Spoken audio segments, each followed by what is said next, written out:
Assalamu alaikum. This is Waqar from Camden International Science College at Talagan.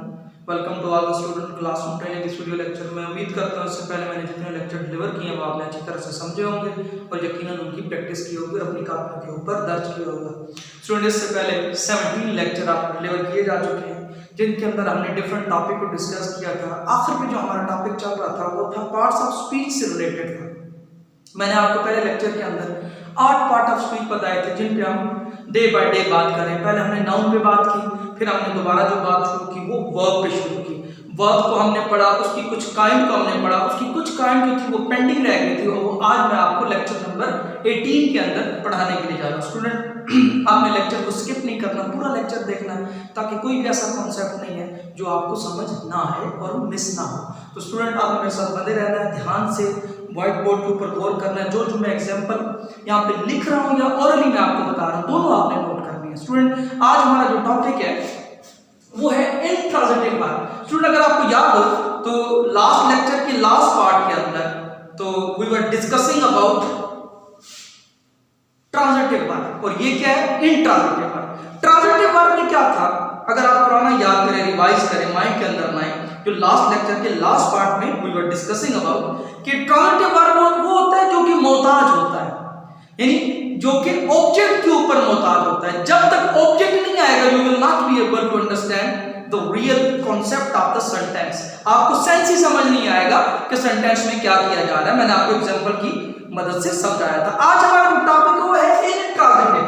Transitive और intransitive इंतहाई आसान है, just इसको निगेट कर दें, इसकी नफी कर दें। जो पहले वाला था ना ट्रांजिटिव, उसकी नफी कर दें। वहां पे क्या था कि हमारा जो वर्ब है वो मोहताज होता है किसका, ऑब्जेक्ट का।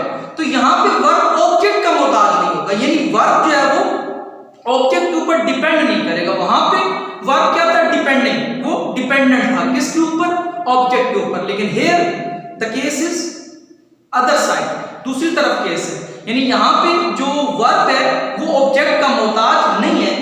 अगर आप तारीफ पे गौर करें, इट डज नॉट, वहां पे था इट डिपेंड्स, यहाँ पे इट डज नॉट, यानी सिर्फ उस और इस तारीफ में क्या फर्क है, यानी ट्रांजिटिव वर्ब की तारीफ और इंट्रांजिटिव वर्ब की तारीफ में जस्ट डज नॉट का फर्क है और यहाँ पे एस नहीं आया।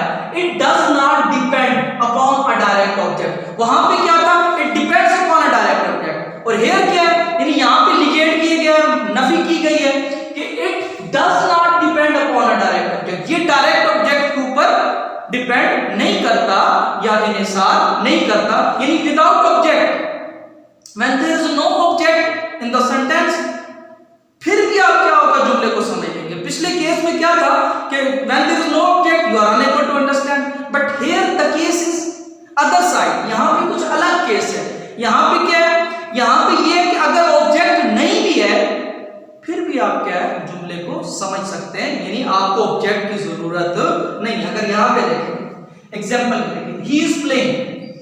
अब प्ले खेलना वर्ब है, प्ले भाई क्लियर हो रहा है वो खेल रहा है। अब जरूरी नहीं कि वो फुटबॉल खेल रहा है, वो क्रिकेट खेल रहा है, इसकी कहने की जरूरत नहीं है। जब आप बात प्ले की आती है तो आप क्लियर हो गए भाई कोई ना कोई गेम खेल रहा है, ठीक है, ही इज प्लेइंग। और यहां पे देखें आई वॉक, मैं चलता, तो अब वॉक के अंदर क्लियर हो गए। अब यहां पे आपको कोई भी सेंस बनाने की जरूरत और मजीद ऑब्जेक्ट की जरूरत नहीं है। वॉक चलना, आई वॉक, ये ही वॉक्स, तो इसके अंदर क्लियर है। शी इज, यहां पे अगर आप कंफ्यूज हो जाएंगे पिछले एग्जांपल के साथ तो यहां पे आप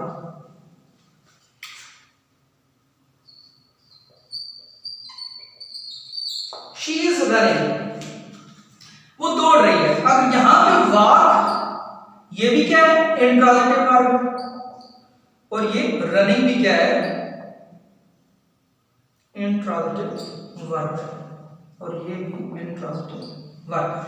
देखिए वॉक, प्लेइंग और रनिंग ये तीनों के तीनों किसी भी ऑब्जेक्ट के मोहताज नहीं है, यानी without object you are able to understand the sense of the sentence, यानी यू आर नॉट रिलाइंग, यानी यहां पे जो जितने भी वर्ब इस्तेमाल हुए हैं, प्लेइंग, वॉक और रनिंग, ये किसी ऑब्जेक्ट के मोहताज नहीं है। विदाउट ऑब्जेक्ट ही आपको ये सेंस क्लियर हो जाता है। नेक्स्ट हमारा टॉपिक है मेन वर्ब। ये आप पहले भी पढ़ चुके हैं लेकिन यहाँ पे दोबारा इसकी काइंड्स के अंदर मैं पढ़ाने जा रहा हूँ। तो मेन वर्ब, स्टूडेंट अगर आपको वर्ब की तारीफ याद हो जो पिछले लेक्चर के अंदर मैंने आपको बताई थी, तो वर्ब की दो चीजें हमने डिस्कस की थी, उसके दो फंक्शन पढ़े थे। एक तो क्या था, किसी अमल को सर अंजाम देता है, और दूसरा सब्जेक्ट की हालत को बयान करता है। लेकिन मेन वर्ब का ताल्लुक सिर्फ अमल के साथ है, यानी main verb does not belong to the state of the subject. इसका ऑब्जेक्ट की स्टेट, सब्जेक्ट की स्टेट के साथ कोई ताल्लुक नहीं है। इसका ताल्लुक स्टूडेंट किसके साथ है? जस्ट अमल के साथ, एक्शन के साथ है।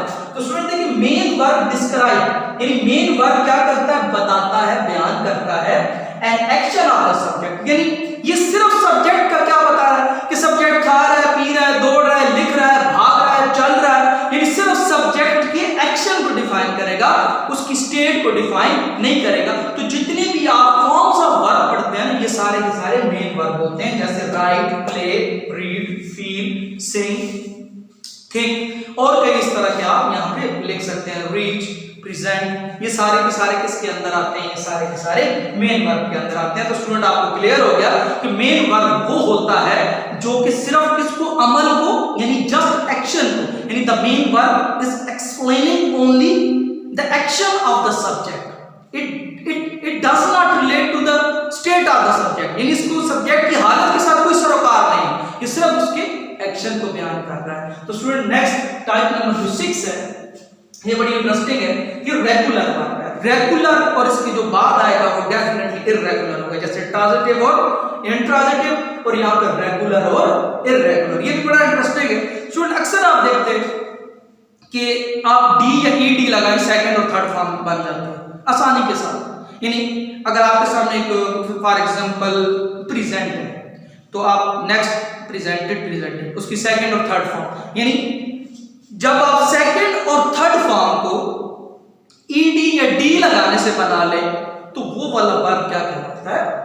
रेगुलर वर्ब कहलाता है। यानी when the second and third form of the verb can be made by using D और ईडी, तो वो क्या कहलाता है? वो रेगुलर वर्ब कहलाता है। तो इसकी तारीफ को मैंने और आसान कर दी है।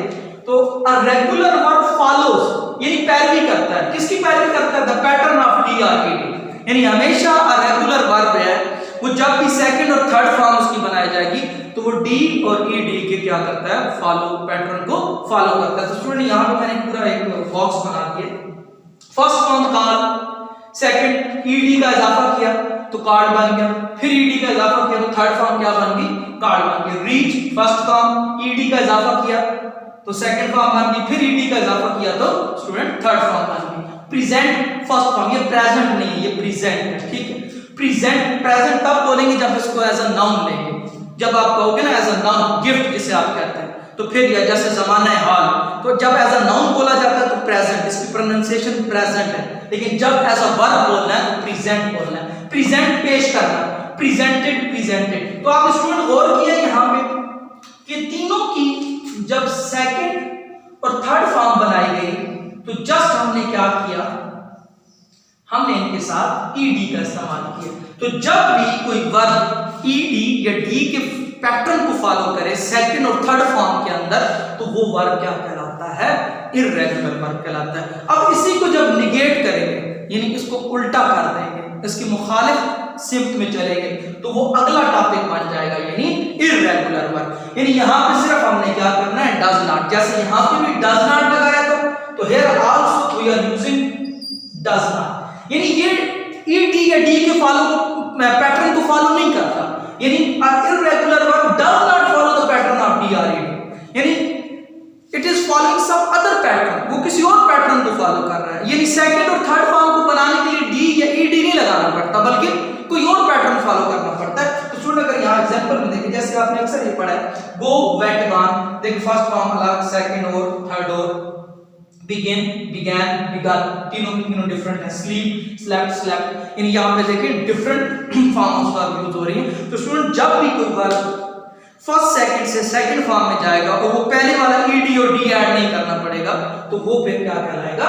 इररेगुलर वर्ब कहलाएगा। स्टूडेंट मैं उम्मीद करता हूँ आपने जितने भी यहाँ पे वर्ब की काइंड्स बताई हैं आपने अच्छी तरह से समझी होंगी और उनकी आप अच्छी तरह से प्रैक्टिस करोगे और उनकी अपनी कॉपियों के ऊपर दर्ज करोगे और इससे रिलेटेड जो क्विज किए जाएंगे आपकी वेबसाइट पे लोड किए जाएंगे, आप उनको अच्छी तरह से अटेम्प्ट करोगे। अपना ख्याल रखिएगा, अपने घर वालों का ख्याल रखिएगा। शुक्रिया।